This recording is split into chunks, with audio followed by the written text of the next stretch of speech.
Welcome, everyone, to the latest and greatest episode of Pirate Vibes here on Big East Energy Network. Of course, I'm joined by my homies.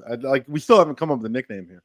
We were workshopping names, and then we kind of dropped off. But Tim Best and Patrick Madden. Tim, how are you?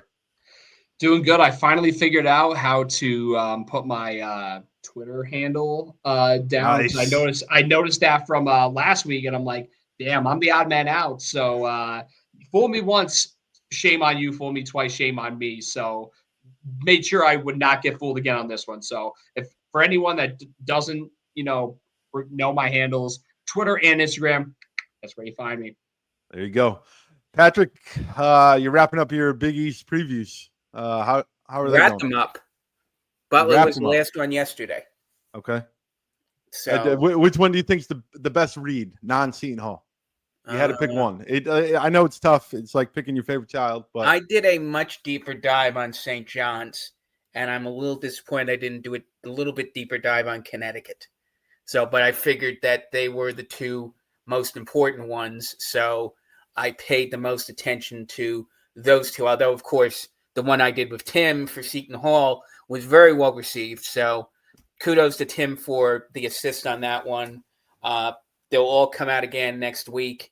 To just sort of, just to be there. It's really, it is what it is. I'm more excited about some of the games coming up. And then, of course, there's the game in Newark on Monday night. Yeah, definitely. Before we get there, Big East Roundtable. Tim, I don't know if you tuned in. We got to give Patrick a round of applause. He was the defender of the Pirates more than he was taking on hits from all over the place. They talked about the lower half of the Big East more than they talked about St. John's and UConn, it felt like. And Patrick was fighting them all off. And you had kind of someone in there with you. I forget who it is, but a round of applause to it. One of Tim's guys, James Bosworth, all right. Played on the golf team. Was a guest of Hoist the Colors a couple years ago. Also knows anybody who's involved with Pirate Blue. So smart guy. Passionate guy. I mean, probably more passionate than I am because he's close to all of the people who are in the inner circle of, Big East athletics. So, he's definitely, and again, he's sort of like into that, you hear, I'm not going to say, I don't want to, you don't say anything nice about somebody. If you don't have anything nice to say, you don't. I think, unfortunately, some people are too sensitive in this league and on this network when you say something bad about their team. So, I don't care. That's going hard. Coming out fire. All right, Pat and Tim, we're going to preview the season. We're kind of through, obviously, a Pirate lens. As Pat mentioned, we got a big game on Monday night. The season tip-off. Obviously, the women are the night after against the same school. But before we dive into St. Petersburg, Tim, I want to really get into what would a good season, a happy season, look like for you? A realistic happy. I would say if we finish with a record over 500 if we win at least 16 regular season games out of 31, I think I would be very, very pleased with that.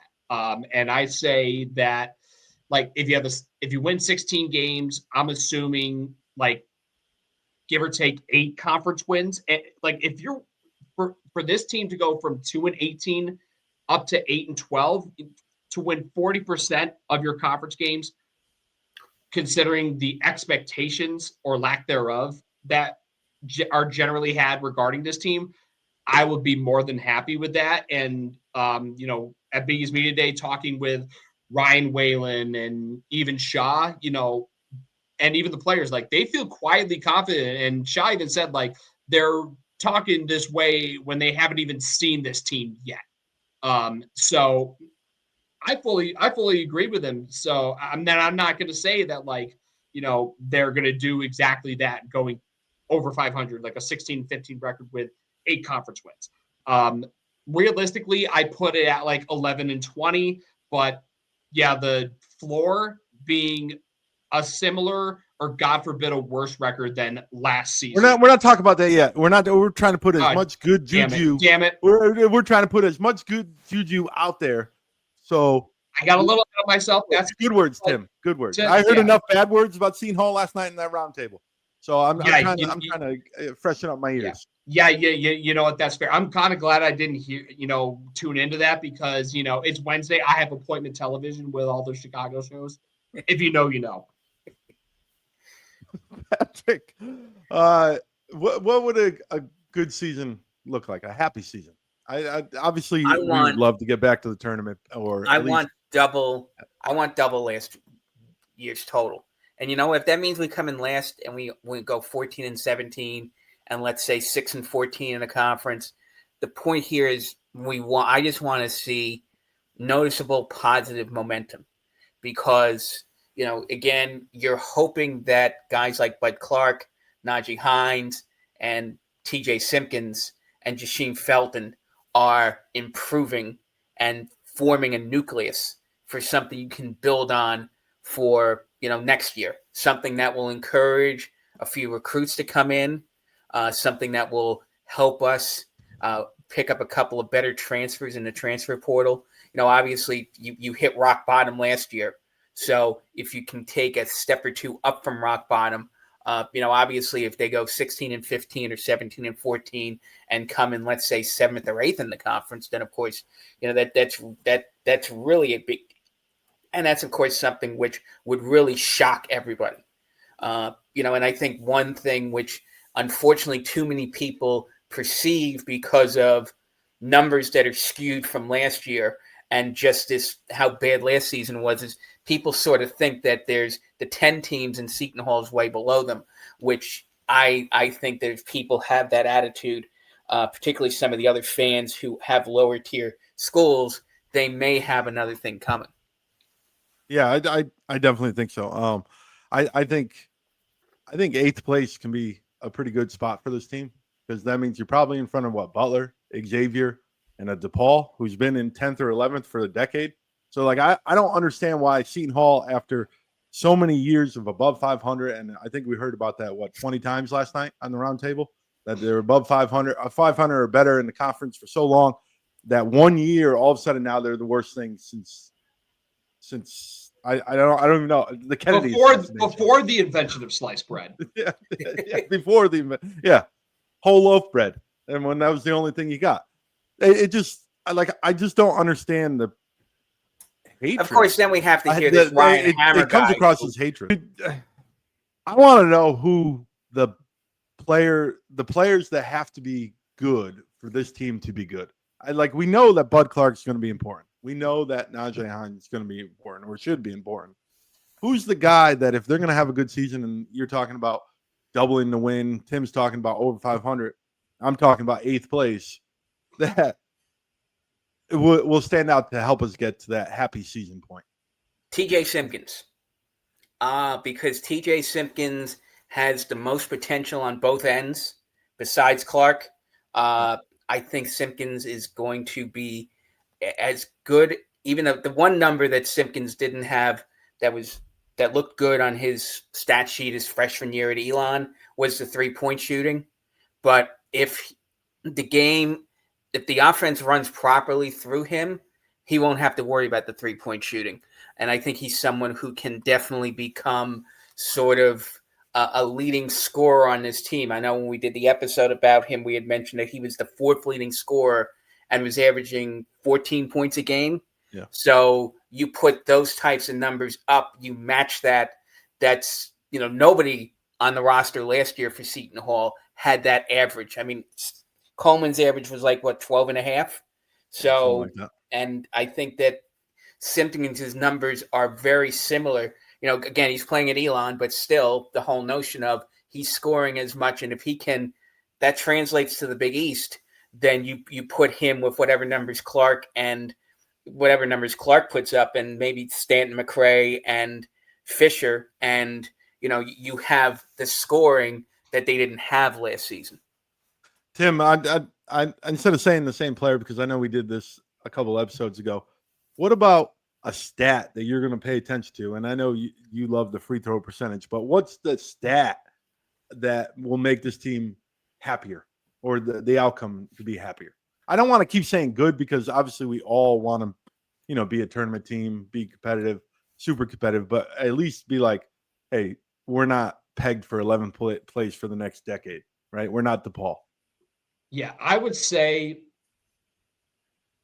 winning the turnover battle. I think, if we can avoid turning it over more than our opponent, and when they turn it over, more often than not, it led to points on the other end. And sometimes when they would end up winning that turnover battle, it's because they forced a lot of turnovers late with their late game presses where they go full court to try to get back in the game. So if they can win those turnover battles early, limit the turnovers while forcing those turnovers, maybe Shah will learn something from, like, hey, last year when we put on the press, it did pretty good things. Maybe we should do more of that early in the game so that we can give ourselves a cushion going into the locker room. That's a lot better than a lot of the games we saw last year where the door was open just enough for our opponents to creep back into the game and in a lot of cases end up winning the game. So if they can win the turnover battle, protect the rock, and not only get those turnovers and win the turnover battle, but scoring points off those turnovers, especially because of how bad the offense was last year and how much better it's supposed to be this year. Yeah, you got to cash in on points off turnovers, winning the turnover battle more often than not. And that'll help them be more competitive when it matters most in conference play. Fair enough. Pat, while we're in non-conference season, how do you expect, how many wins do you expect to come out of non-conference? Do you want to go through the schedule or is there a specific number? I'm an 8-3 guy. 8-3 guy. How many in Hawaii? 2 in Hawaii? I sort of think we'll win 1 in Hawaii. But I do think that we. So you're saying we're playing Chaminade in Hawaii? That's what you're saying? No. I wouldn't say that. I think that I like their chances in the second game against either USC or Boise State. I don't want to be stupid and think, okay, you're going to beat an NC State team that has the ACC the preseason player of the year and Donnell Williams, a team that I saw a couple of people put them as a Final Four pick today. And I'm like, look, Will Wade's a good coach, but is he going to make the Final Four his first season at NC State? So, but I mean, that's a team that's a team that may or may not be ranked when they go to Maui. So, I mean, that's, and Wade's going to want to send the message when he's in Maui, given that he's probably going to be the favorite to win the Maui Invitational. He's going to want to run the table because, obviously that sends a signal early in the season that you are, if Seton Hall can keep that game of NC State competitive, that would be a big feather in Shaheen Holloway's cap. Then you knock off USC, and I don't know who they were playing the third game, but I also do think that, we will also beat Rutgers, because I do think that Seton Hall's home court's going to mean something in that game, and I think that we have a slightly better roster than Rutgers does. So, give me that game, and then give me all the cupcakes, and that gets you to 8-3. Fair enough. Tim, give me the ceiling for a normal. Obviously, the ceiling could be 1 and all that kind of stuff, but give me the ceiling of where they can end up in the Big East. Okay, so I would say the ceiling here, I'm going to say 7 out of 11. I think that is a good ceiling. I was genuinely for a second thinking 6, and not for the sake of the joke, as we've now seen on multiple episodes. Not today, but I think 7th place, which is the seed that Shah finished at in year 1 upon his return to South Orange. But that was with a 10-10 record. I think a 7th place finish with, like I said earlier, an 8-12 Big East record, I think that could potentially be good enough. I remember St. John's one year, they got the 8th seed and they were like 7-13. So a 7th seed with an 8-12 record, definitely doable. And that would be, with that 8-3 non-conference slate a couple losses in Maui, but I'm starting to agree with more and more with Pat that they will avoid having to play Chaminade. Like I think they will, if they get Boise State, I think they'll beat them. And then whoever they get in the bottom half, in a consolation game on the day before Thanksgiving, I think it sets them up better for the long run rather than to have to play the Silver Swords in essentially like a throwaway game that, they haven't played a game against a non-D1 opponent in the regular season since, I think it was Lincoln University, like 2021 or 2022 at Walsh Gym, a game that I'm pretty sure like they started off sluggishly and like they were either tied or down early in the second half. I'm digressing here, but yeah, I think, an 8-3 non-conference with a 8-12 Big East record, 7th place. I think that's my ceiling for this team. All right, Pat, on the other side, can it get any worse? We're gonna turn the page here. Can it get any worse than last year? Sure. I know the answer is yes. They can go 0-20. Right? Yes. Can they go 0-20? Yeah. Will they go 0-20? No. I mean, the idea here is that, look, that's unfortunately, things, just the nature of how the Big East works and how things have gone in the last 5 years is that somebody goes south and goes really south in a hurry. You've mentioned DePaul and Georgetown who have fit that definition. And last year we were the team that went south and then went really south. So, at that point, that means you go 0-20 and then you end up 7-25 again or 8-24 again. And, that's when you sort of wonder, is Shaheen Holloway the guy? But that's a different topic for a different day. So, yeah, things can get worse. Again, who knows, if Bud Clark gets hurt early in the season, God forbid, but we are pointing out the worst case scenarios here. Bud Clark gets hurt early, can't beat Bud Clark, and then you're sort of in a position where, I like Mike Williams. I like the guy from North Carolina, Trey Parker. I like Trey Parker. I like Mike Williams. Neither of them right now is Bud Clark. And if you have one of those guys, although both of them are probably an upgrade from Garway Dual and Dylan Ewusu as point guards, but I think a lot of what Holloway is building this team around is building it around Bud Clark. And all the players who we need to see step up, who we've mentioned, only really step up if Bud Clark is orchestrating the offense. So, yeah, there's a scenario where things can be about what they were last year. Tim, if they are about the same, is Shah on the hot seat by the end of the year? Would that because I tend to think they're going to give him this year regardless. I think he gets one more unless they go 0-31. Like I just don't see them replacing him. I don't see a scenario where they move on from him. Yeah, like it's got to be really bad for that seat to get hot and for him to get shown the door.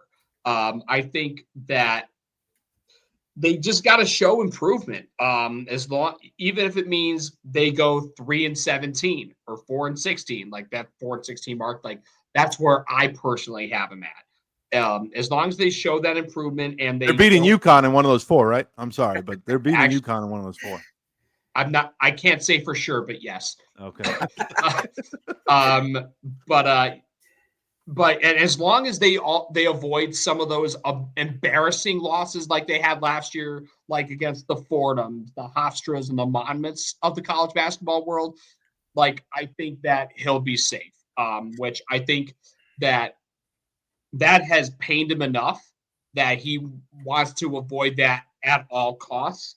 But I know we're going to touch on the availability of the roster going into Monday's game a little bit later on. But if they can stay healthy, I think that'll definitely help them avoid that doomsday scenario that Pat laid out.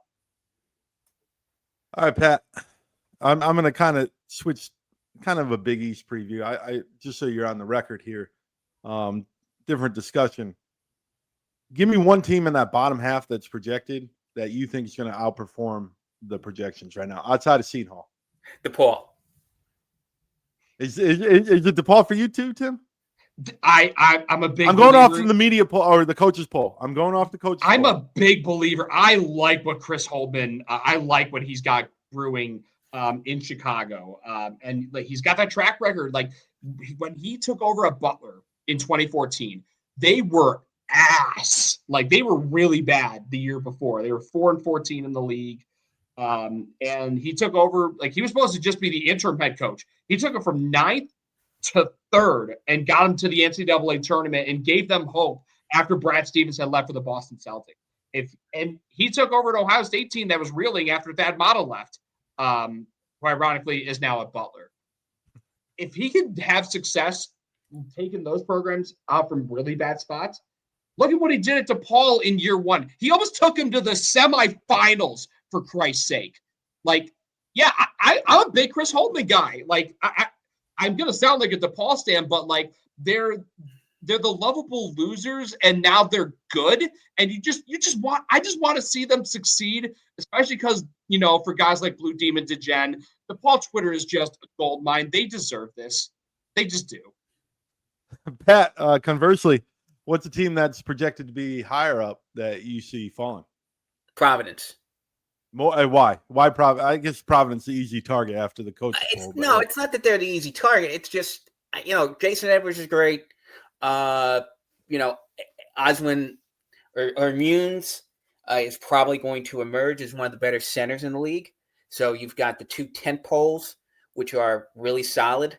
I don't know if I see a lot that's a lot better than what they had last year. You know, between the Corey Floyds, you know, look, everyone loves Corey Floyd, but Corey Floyd is a flawed basketball player.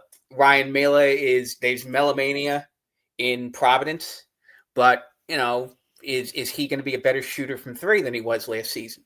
And then they got this Jalen Sellers guy who is supposed to be this knockdown shooter, but he's also coming off an injury-prone season. So I think that a bunch of things have to go right. Now, things that have historically gone right for some of these players have to go right. But, you know, they thought they were in a similar situation last year, and things just cratered on them. But, and of course, Bryce Hopkins missing most of the season didn't help. But they thought they were poised to get to that top end of the Big East, the top half of the Big East last year, and they just cratered. So, you know, that's why I'm a little hesitant to want to proclaim Providence as a tournament team where the coaches seem to think that they're going to end up. Tim, regular season champ, Big East. Who you got? It's a toss-up between. No, we can't do that. We got to go on the record. It's a toss-up. I would have. Okay, fine. Bullets in my head. Who am I going with? Give me UConn. Pat. Connecticut. Yeah, it's Connecticut. So we're. By the way, you know, Pat said Providence. You know, I'm going to get a lot of flack for this.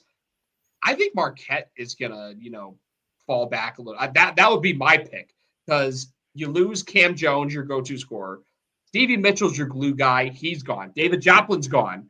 I have a hard time wrapping my head around the fact and like having faith that guys like Chase Ross, Sean Jones, Ben Gold, that like they can step up and, you know, take the mantle after losing, you know, you lose Tyler Kolek in 2024. You lose Cam Jones last year and Stevie Mitchell as well. Like I have a hard time believing that Marquette can sustain being and you saw the step back that they had from being a 2 seed back-to-back years and going to a 7 seed. I think that regression is only going to continue. It's not going to crater like terribly, but it will crater enough to the point where like it's going to be a massive disappointment for Marquette fans and for Shaka Smart's team in general. I have an article to send you, Tim, that's going to probably just put you on your head. The guy who we've worked with in the past, Alan Bukowski. Okay. Alan Bukowski wrote an article saying he thinks Marquette's coming in second. Oh, we get a lot of numbers and graphs. Not as many as you would think. He's I'll just to make a quick summary of that. If I want to point that out, he basically thinks that St. John's is going to have a lot of problems because it's a whole new roster, and he thinks that Marquette's defense is more reliable than Creighton's offense. I think that Marquette defense versus Creighton offense is a little off his skis. I also he doesn't. I don't think he's not very active on Twitter anymore. But I threw the Jerry Seinfeld George matzo ball thing up when he put that article out. So I'm just saying that a guy who Tim and I know who follows, and of course he's a Marquette fan. So obviously he's gonna wear yellow and blue tinted glasses when he writes his analysis. But he actually thinks Marquette's got a chance to do even better than fourth, which I think is most of the ceilings that I've heard people give Marquette, including myself. So we're going to do a little hot take segment here. I'm going to start with mine. Your hot take about the Big East. Just one crazy hot take. I'll give you a second to think about it. My hot take is that St. John's finishes third because everyone's saying they're first and second. I've got Creighton finishing second. And my reason being is because everything that's coming, I know Pitino is a word master and he wants to play the mental game. I think when there's smoke, there's fire. And I think there's more smoke than normal. So I think there's a fire there. And I think there'll be a slower start. They'll be a tough team at the end of February and in March, but I think that gives the opportunity for Creighton to kind of sneak in there and probably get a 2 seed, almost like last year. I know UConn was a disappointment, but everyone kind of expected UConn to be higher up. That's just my take. Who wants to go first? Thad Matta retires after the season at Butler. Okay, this is the last we see of Thad Matta. Somebody had mentioned yesterday, and I think that was something which I think played out a little bit at Media Day, which is that he just doesn't seem to have the energy that he had. Again, he's had health issues in the past, which is why he left Ohio State. He's sort of, this is not working out, at least the first 3 seasons that it's worked out that way. This is not to say I think Butler's going to be god-awful this season. I love Finley Benjack. I think they've upgraded the center position. They expect a lot from this guy, Jalen Jackson. But I think that, it may be something where people in that tight inner circle at Butler might be telling him, you know what, maybe it's time to move to, let's say, a GM role or, something, be the goodwill ambassador to Butler. And not, if it's burdening, if you don't look like you want to be there. You look like you've sort of half checked out. So this is why this is no slight. I think Butler can get, as Tim mentioned, it's not like Butler hasn't picked themselves off the floor and dusted themselves out and become respectable again. But I think this is the end. And no slight that they had Matta, no slight to the Butler fans. I think that he's all but washed. Tim, hot take. Before you do that, how spicy was that hot take for Pat? On a scale of ghost pepper to garden pepper, a bell pepper. I think it's more like it's got a level of spice if you're like applying like Tabasco. It's got some kick to it. Don't get me wrong. But I could see that happening though. I mean, he just looking at him, I remember meeting him at Big East Media Day for the first time when he came back to Butler. He was having his own issues. Like he had like a cold or something. And I was going to shake his hand, but like just to, play it safe, he gave me a bump and we chatted for a little bit. So I'm pretty sure he was masking up too, just to like not spread his germs. So with what Pat said, yes, 100% plausible. This is going to shock some people. And I know this will make one person happy. On Selection Sunday, team number 68 in the field, not the number 68 overall seed, but the last team in will be the Georgetown Hoyas. Ooh. I like found a shooter. Is that because crazy. You watched them beat Kentucky today? Like they're the preseason champs? No, honestly, no. I was just looking at their roster. I'm like, because I remember seeing like at Big East Media Day, like, they have KJ Lewis from Arizona. Like Malik Mack is back. And I just kept looking up and down. I'm like, damn, like they got a good roster, and like I would not be shocked if they play one of those Tuesday or Wednesday in Dayton to start the tournament, which would be their first at-large bid in at this point 11 seasons. The last time they got an at-large bid, JT3 was still the head coach. Two sides of the same coin with Providence, by the way. I think that I think those two games that they're going to play, the one up in Providence and the one down in Washington, are going to be very important if either of them has at-large hopes. I think they're two sides of the same coin, rosters of players who have done things well in other places, but also players who Langston Love has injury issues. Georgetown has some issues at what type of quality play they're going to get the center position. But, again, if KJ Lewis could be almost as good as Micah Peavy, and if all of those guys are playing well, Malik Mack is going to be in the discussion for All Big East. Fair enough. All right. When we come back, it will be a vibe check. We're going to check in St. Peter's, kind of preview St. Peter's quickly, right here on Big East Energy Network.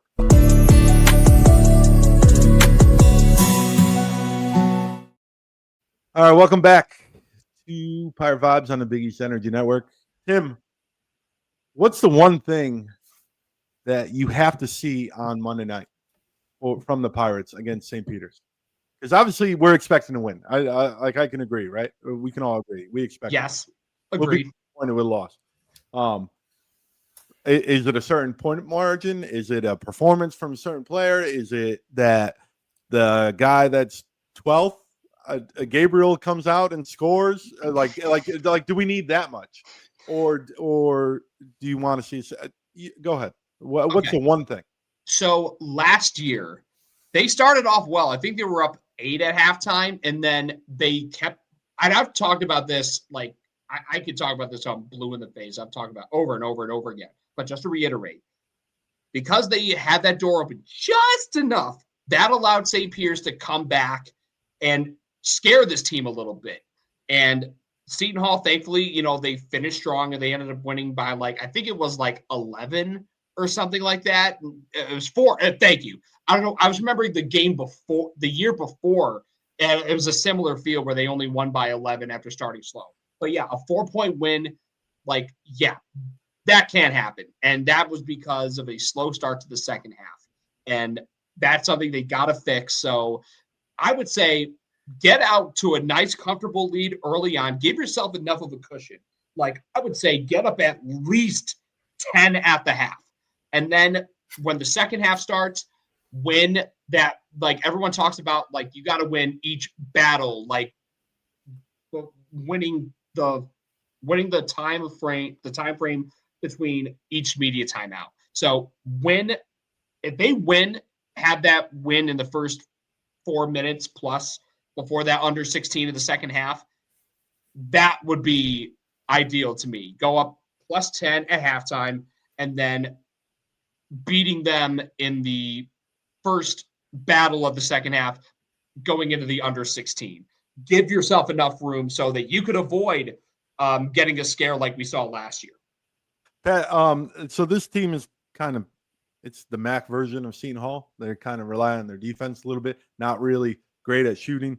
Do you think that's ideal for Seton Hall to start off that way because they've been practicing against similar guys? I know the talent level is a little different, but do you think this is a perfect game one for this squad because they've kind of seen similar offense in practice? This is what worries me a little bit is does Bashir Mason, who sets the tone on Monday night? Does Seton Hall run the way Shaheen Holloway is expecting them to? And do they just get so many easy points before St. Peter's can set their defense up that we just pummel them, get up by 15 or 20 points on them? Or do we get stuck in some half-court slogfest where we let St. Peter's dictate the tone and the tempo? I was looking at the box score and, some of the reporting about the game that Merrimack played against St. Peter's last season. Yep. The score was 48-37. Merrimack won by 11. I think Bud Clark had 18 points in that game. But, And you know what? Winning by 11 is fine, but it's just a notion of you don't want to get forced to play that type of ugly game, because then that looks a lot like what we saw last season. Yeah. You want to see something tempo. I don't think left to their own devices, St. Peter's can break 60. So the question is, are we only scoring, let's say, 66 or 67? Or can we bump that up to 75, 76, 78 and get about a 15 to 20 point victory? That is the question. And that's of course inserting your will, saying, hey, we've got Bud Clark, we've got Najee Hines, our wings are better, we have more talent than St. Peter's is, and we're not going to let St. Peter's dictate the terms of this game. We're not going to let we're not going to let a guy like Bryce Eaton, who is St. Peter's point guard, who's projected to be, I think, a second-team All-MAC guy. We're not going to let him set the tone. I know last year he had 13 against us at the Rock, but then when he played in that game against Merrimack, he only had 8. So Clark did a pretty good job of Clark did a better job of shutting Eaton down than Seton Hall did.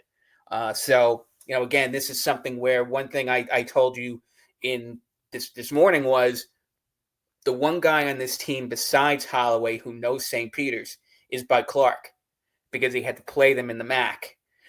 So this is something where hopefully you lean on Clark's experience to, set the tone and set the tempo as the guy who basically says, you know what, you've kept this game close before, not in 2025. You said Bud Clark shut him down, but in reality, both teams were shut down, right? 48-37. Well, yeah. Like they're really like. Let's be honest. It was an ugly game. I didn't watch it, but I'd love to see how many shot clock violations were in that game. I bet you there were might have been at least 6 or 7 shot clock. But that's the way St. Peter's plays. St. Peter's is going to try to run the shot clock, and that also goes to what type of defensive pressure you can put on St. Peter's. Yeah. Can you force St. Peter's to put shots up earlier in the shot clock than they want to? Or do we let St. Peter's run things down to 5 seconds, 4 seconds, and then somebody gets an open jump shot and maybe they go in and maybe they don't, and that forces the game? Because, again, St. Peter's wants to play this game with as few possessions as possible.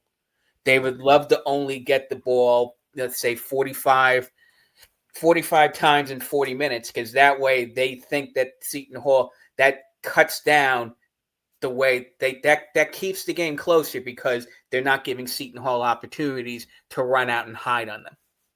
Fair enough. Tim, Patrick was talking about how many points we're going to score. What is an appropriate value in your eyes where you'll be happy with the team?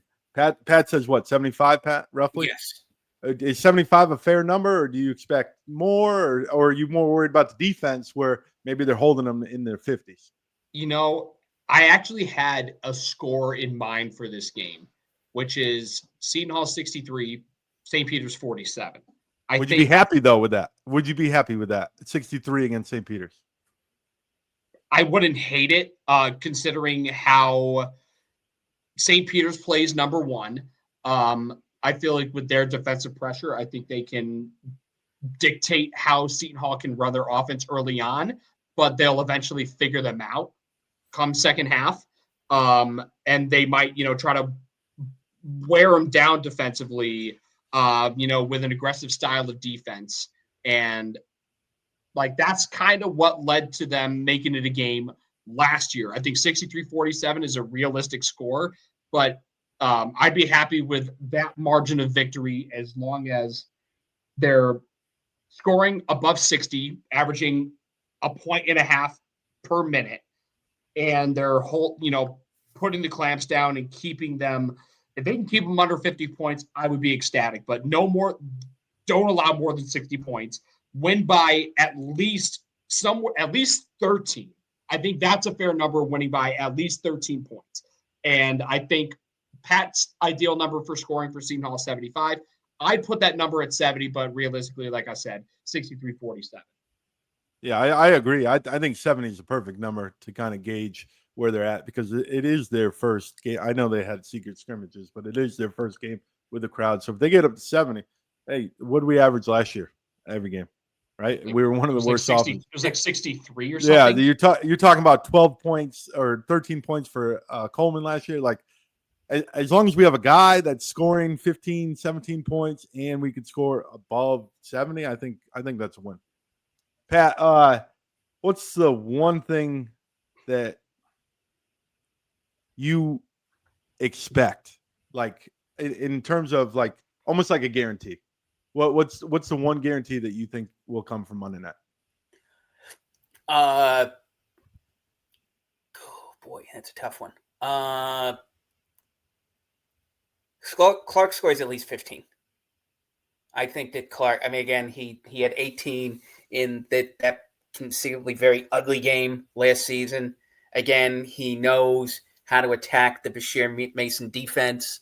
I think that goes with it, and I think that's something where, you know, there's as good. I don't know what people perceive as good vis-a-vis what St. Peter's is. Again, Eaton, what does second team MAC mean? I don't know. I mean, I guess Eaton's coming back, and Eaton was pretty good last season, but I don't think that, you know, look, Clark dominated Eaton last season, so I'd like to see that again. You know, that's sort of something. I don't know what I would suspect. That's the one matchup which we have, and we know what that matchup looks like. We don't know what the other four matchups of the benches are. So I expect Clark to go off for at least 15. One thing about that matchup, the game you keep referring to, he did have 6 turnovers. He's got to have less than 6 turnovers. Do you agree with that in this game? Like, he's got to have less than 6 turnovers. Tim? Yeah, he's got to. I mean, 75. If we're talking about like Bud turned it over 6 times. Yeah. By himself, 6 turnovers. Yeah. Hell no, that can't happen. Like, he's got to, at worst, cut that number in half. Like, no more than 3. I think that's my number. But so my guarantee, Seton Hall holds St. Peter's under 30% from behind the arc. It's pretty good. What for shooting? Obviously, we all agree that teams got to get better on shooting. What's the number for threes made and taken? Because like they got to be able to have an outside game to compete in the Big East. You guys have an ideal number? I know it's early and we haven't seen these guys, but is there a goal, I guess? I don't want to say there's a goal because I sort of think that Holloway's going to try to run more old school offense. I sort of this weird thing where if he ends up shooting better than 50% from 2, he thinks he can get his points that way. Again, you're looking at guys like Simpkins, you're looking at guys like Fisher, who are not great shooters, but going to be on the court a lot. And you're hoping that Clark can find openings for the mid-range or for, Fisher's great at attacking the basket. Simpkins, that's probably Simpkins' strength as well. And of course, then, Najee Hines isn't going to go out and pop a lot of threes, even though we saw that he's got the ability to do that. So, Seton Hall is going to beat you inside and beat you outside. I think in that sense, they may have more diverse offense than some other teams in the Big East who seem to think, okay, we're going to put 5 guys around who shoot 35% from 3, and we're just basically like, all right, we have to go, like old school Villanova who take 30 and hit 12, and that's our magic number to win. So I sort of am not as – I'm not going to be as – I want to see efficiency. I want to see them, scoring at a more efficient rate. And if that means they score a lot of 2s and they hit their foul shots, that's fine. Yeah, I think if the 3-point shooting number, like if they go like 6 for 16, which is 37.5%, like if they can be between 35 and 40, I'll be more than happy with that. If they can go above 40, even better. I think 6 3-point makes, considering, one game the game where Seton Hall crushed UConn at the Rock in the Big East opener back in December 2023, they only shot 9 3-pointers for the whole game. 9. They made 4 of them, and they won handily because they also dominated the paint. If they can use that kind of philosophy and try to get that offensive efficiency up by having a high shooting percentage, inside the arc and also attacking the glass and attacking the basket, getting to the free throw line and, making those shots, knock on wood. I think that's a pretty foolproof game plan for this kind of game. I think in summary is efficiency, right? We're going to gauge this whole performance on efficiency. That's the biggest thing, is that they are efficient on offense. They don't turn over the ball like Bud Clark doesn't turn over 6 times. They hit their free throws. It's got to be. Last year was not efficient in any level, right? Except that they lost. Like, that's what they were. The only thing that they were efficient at was losing, really. So I just think this is the first step, and they have to beat this team by 15 points. They have to. Like, they cannot struggle with it. I think, Tim, you knock it out the battle zone. I think that's the 4 minutes left in the first half, and the first 4 minutes. I think it's something like that, right? Yeah, like I know it's a point of emphasis by winning the, you break it down into mini 4-minute battles, going into immediate timeout. Yes. But that one right before half, the last one, and then the first one in the second half, it's a point of the teams that are successful dominate those eras. It's a major point of emphasis with a lot of coaches. I think it's a new philosophy that's come about within the last 5 years that I think is a really good philosophy to have, to win those 2 specific battles in order to win the game. End the first half of the momentum, start the second half, carrying that momentum and raising it tenfold. So I'm a big believer in it, and I think you nailed on the head there, Brian. Pat, any last words before we go on to everyone's favorite segment, Sign Mafia? Let's see what Tim has in store. Oh, look at Pat doing the transitions. Sign Mafia right after the break.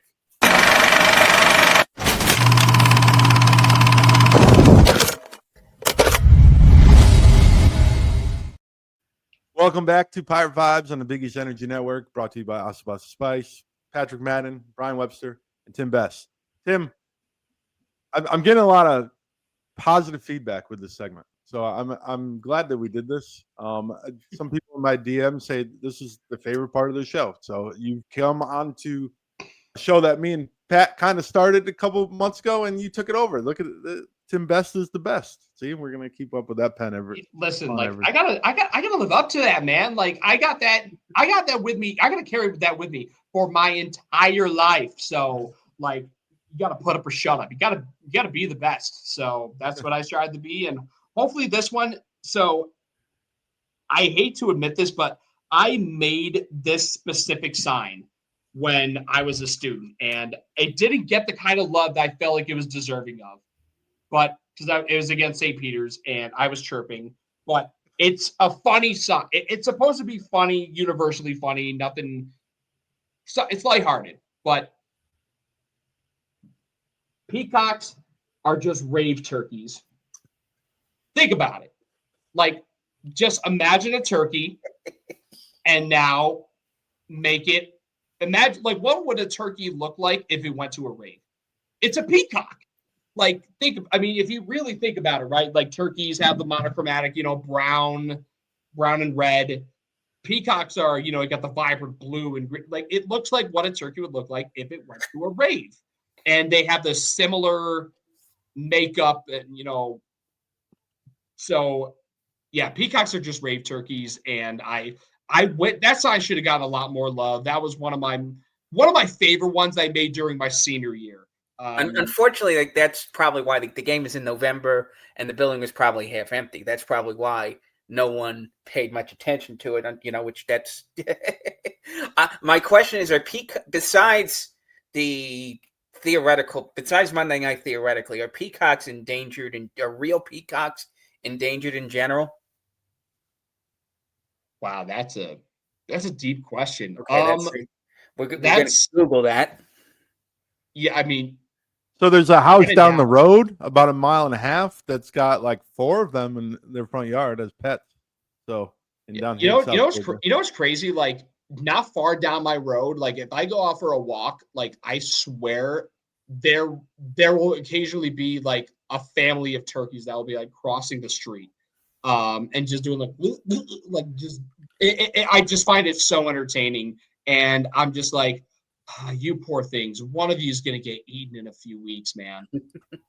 Yeah, apparently they are not officially endangered, but they're the number of peacocks in the world is declining.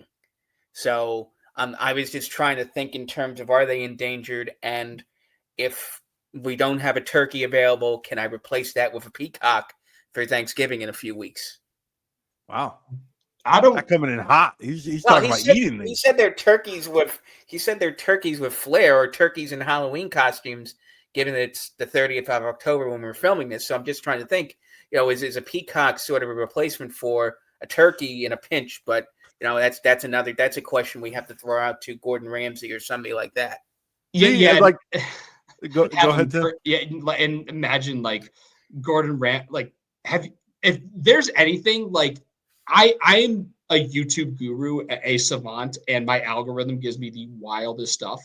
If there's anything, you viewers, if you really want to if you want to watch something after this on YouTube, please look up Gordon Ramsay Ratatouille. Like Gordon Ramsay being dubbed over like the scene in Ratatouille where they're making the ratatouille with all the rats doing it. Oh my God, it is so funny. Like so when you're done with this, go to your search bar at the top of YouTube, Gordon Ramsay Ratatouille. You will not regret it. I promise. Tim, if you send me a link, I'll put it in the description below. You know what? You know what? Say less. I got you. Okay. I thought of another segment because I was talking about getting Patrick his own segment, kind of like Tim's got the Sign Mafia. Patrick has a deeper thought on your sign, your creative genius. It's Pat's deep. Are they endangered? And it's Pat's culture moment, I guess. Why don't we just throw that in as if Tim gives me something to work with on that, I'll just work off of. I'll tell you the other side of Tim's sign. Yeah, and going behind the curtain here, Tim just told us that it has the word turkey in it. We had no idea where this was going, so I think that's part of that. Patrick right off the bat was like, "Hey, are they endangered?" Like that's kind of that's good. That's good YouTube. That's good YouTube. I mean that's a dark place to go to. Your first thought is like, episode, Brian. Our turkey. We don't talk about, of course. Then that reminds me of another show that I've seen a couple of episodes of where they stray away from basketball. But our turkeys, Seton Hall preview, and our turkeys endangered. That's that's going to be the title. Peacocks is endangered, yeah. So that we can get the Seton Hall audience and the PETA audience. Oh God. They're gonna flag. We're going down a deep rabbit hole here. We're definitely going down a deep rabbit hole. We're talking PETA now. Oh God, yeah, and we're playing St. Peter's like PETA. Look at this, full circle. Yep. All right, gents. Hopefully, next time we do this, we are 1-0, and we're looking at Wagner, and we know exactly what Wagner is at that time. We'll have a running joke on that. We know who their coach is, or who we think. Yeah, we found out the coach 2 days ago, right? Yeah, Tuesday. I think they announced that one. I forgot the name of the guy right now, but he's one of Copeland's assistants. Copeland still has a job at Wagner, by the way. So presumably Copeland will be back at some point. Probably, unfortunately, as I said this morning, he probably won't be there to go back to his alma mater. Although he may not want to relive what happened at his alma mater last year. As an aside, that's true. Yeah, I mean, they scored 28 points against us last year. 28. Yeah, fair enough. All right, gents, we'll do this again next week. Stay true, stay blue, and 5 on.